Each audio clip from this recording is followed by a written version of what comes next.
ত্রয়োদশ জাতীয় সংসদ নির্বাচনে নির্বাচিত সংসদ সদস্যদের বরণ করতে প্রস্তুত হচ্ছে জাতীয় সংসদ ভবন।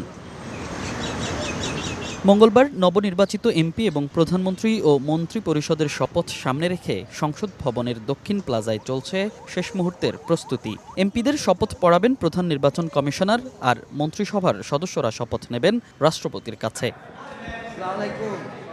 সংসদ সদস্যদের শপথের পর তারাই আবার সংবিধান সংস্কার পরিষদের সদস্য হিসেবে শপথ নেবেন বলে জানিয়েছেন নতুন মন্ত্রিপরিষদ সচিব ডক্টর নাসিমুল গনি। 2 দফায় আপনার সংসদ সদস্যদের শপথ হবে। একটা তো তারা সংসদ সদস্য হিসেবে শপথ নেবেন, তার পরবর্তীকালে এই যে আমাদের সংস্কার সেটার জন্য শপথ নেবেন এবং বিকেলে যে মন্ত্রিসভার শপথ হবে। নতুন মন্ত্রীদের জন্য মন্ত্রিপরিষদ বিভাগ থেকে প্রয়োজনীয় সংখ্যক গাড়ি প্রস্তুত রাখার জন্য সরকারি যানবাহন অধিদপ্তরকে নির্দেশনা দেওয়া হয়েছে। একজন মন্ত্রী মহোদয় আসেন, তার জন্য একজন গাড়ি লাগে, একজন দেহরক্ষী থাকেন, তার বাসস্থান কোথায় হবে সেগুলোর ব্যবস্থা করতে হয়, এই সমস্ত কিছু দেখতে হয়। এদিকে নতুন মন্ত্রী প্রতিমন্ত্রীদের জন্য বাসা প্রস্তুত করছে সরকার।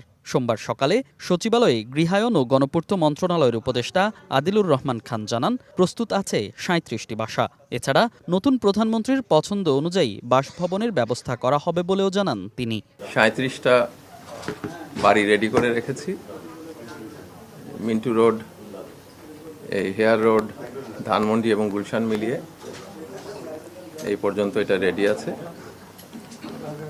আর প্রয়োজনে আরও কয়েকটা বাড়িও তৈরি করার প্রস্তুতি চলছে। মঙ্গলবার সকাল 10টায় প্রধান নির্বাচন কমিশনারের কাছ থেকে শপথ নেবেন 297 আসনে নবনির্বাচিত সংসদ সদস্যরা, আর বিকেল 4টায় রাষ্ট্রপতি শপথ পড়াবেন নতুন সরকারের প্রধানমন্ত্রী এবং মন্ত্রিপরিষদ সদস্যদের। মনির হোসাইন, সময় সংবাদ, ঢাকা। চায়ের কাপে সমাজ বদলের ঝর্ণা তুলে আগে গোছান নিজেকে। প্রিমিয়াম টাইটানিয়াম আলমিরা, গুছিয়ে ফেলুন জীবনটাকে।